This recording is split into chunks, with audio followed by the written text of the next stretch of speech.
જાગ્રતમાં જાગ્રત થવું એટલે શું? તો એ કે જાગ્રતમાં જાગ્રત થવું એટલે આપણે જનરલ જે જાગ્રત અવસ્થા છે એ સુસુપ્તિની અવસ્થા છે.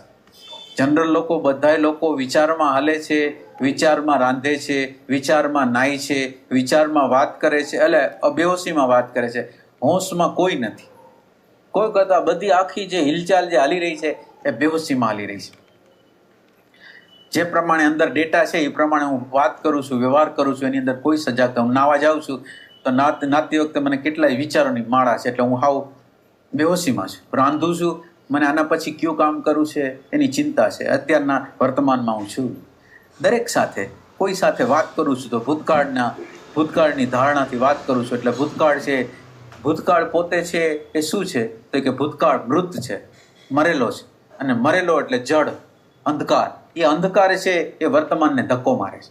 એટલે અંધકારમાંથી અંધકાર તરફ આપણી ગતિ થાય છે. એટલે હવે જો આપણે વર્તમાનમાં જો આપણે આવી જાય તો આપણી અંદરનું જે અંધારું છે, આપણે સુસુપ્તિમાં આખો વ્યવહાર સવારથી સાંજ લગીનો જે વ્યવહાર છે એ નિંદ્રામાં કરી રહ્યા છીએ એની પ્રતીતિ થાય. એટલે જાગ્રતમાં જાગ્રત એટલે એને તુર્ય અવસ્થા કહેવાય. જાગ્રત, સ્વપ્ન અને સુસુપ્તિ. એટલે જાગ્રતમાં કંઈ પણ વસ્તુ ઉઠી, મનમાં વિચાર આવ્યો, સંકલ્પ વિકલ્પ થયો, અહંકાર આવ્યો, તો એ અહંકાર આવે છે ને કોઈક જોનાર પ્રગટ થઈ ગયો, વોચમેન પ્રગટ થઈ ગયો. તો આ વોચમેન પ્રગટ થઈ ગયો એને તુર્ય પણ કહેવાય. 1 સેકન્ડને માટે, 2 સેકન્ડને માટે તુર્ય અવસ્થા. એટલે જાગ્રતમાં જાગ્રત અવસ્થા કહેવાય. એટલે જાગ્રતમાં આ જાગ્રત અવસ્થામાં આપણે રહેતા જાય એટલે ધીરે ધીરે ધીરે જાગ્રતની જે બેહોશી છે, જાગ્રતની અંદર આપણી અંદર કેટલા પ્રકારની બેહોશી છે. સતત રીતે દિવા સ્વપ્નમાં વિચારોની જાળમાં ભૂત અને ભવિષ્યમાં સતત રીતે હોય છે. અને જ્યારે આપણી અંદર આ દ્રષ્ટિ મળે ત્યારે આપણી અંદર શું થાય? તો સતત રીતે વર્તમાનમાં રહેવા માટેનો પ્રયાસ કરીએ. એટલે વર્તમાન છે એ પ્રકાશક રૂપે હોય, ઓલું પ્રકાશ્ય રૂપે હોય. એટલે એટલા અંશમાં જાગ્રતમાં જાગૃતિ વધતી જાય.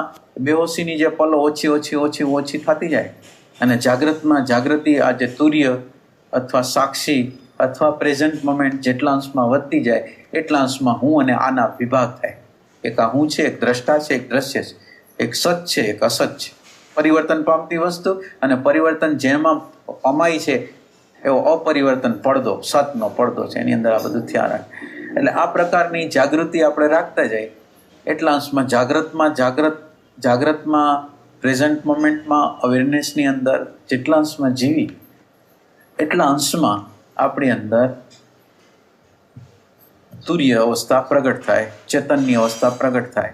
અને આ ચેતનની અવસ્થા જેટલા અંશમાં પ્રગટ થાય એટલા અંશમાં પછી ઓલા જે વિભાજન કરેલા છે ને, જાગ્રતમાં જાગ્રત થયા પછી આપણને ખ્યાલ આવ્યો, જાગ્રતમાં જાગ્રત થયા એટલે સામાન્ય હવે વ્યવહાર આપણા બેહોશી થાય છે એની ખબર પડવા માંડી.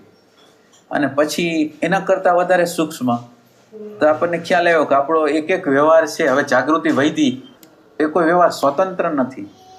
ઓલા શું કહેશે, સમાજ શું કહેશે, પાડોશી શું કહેશે, બીજા લોકો શું કહેશે, એના રેફરન્સથી આપણે જીવી છીએ. આપણું દરેક કર્મ છે એ બીજાના સંદર્ભથી છે. અને હવે જાગ્રતમાં જાગ્રત થયા એટલે આપણને ખબર પડી ગઈ કે આ સમાજ શું કહેશે એનો ભય પડેલો છે, પત્ની શું કહેશે એનો ભય પડેલો છે, પતિ શું કહેશે એનો ભય પડેલો છે, લોકો શું કહેશે એનો ભય પડેલો. એટલે આ જે સબકોન્શિયસ માઇન્ડ, આ સબકોન્શિયસ માઇન્ડ છે. તો આ સબકોન્શિયસ માઇન્ડ આપણી સામે પ્રગટ થવામાં, એટલે આપણે પછી એના ઉપર કામ કરી કે આપણે કંઈ ભયથી કોઈ વ્યક્તિ આપણને ભયથી હલાવે એ બરાબર નથી. આપણી સ્વતંત્ર ગતિ હોવી જોઈએ, મારી પ્રેમની ગતિ હોવી જોઈએ. મારા ઉપર કોઈ અનુશાસન એ પ્રકારનું બહારનું શાસન ન હોય. અને બહારનું શાસન તો એવા લોકો માટે હોય કે જેની અંદર પ્રમાદ છે, જેની અંદર અંધકાર છે,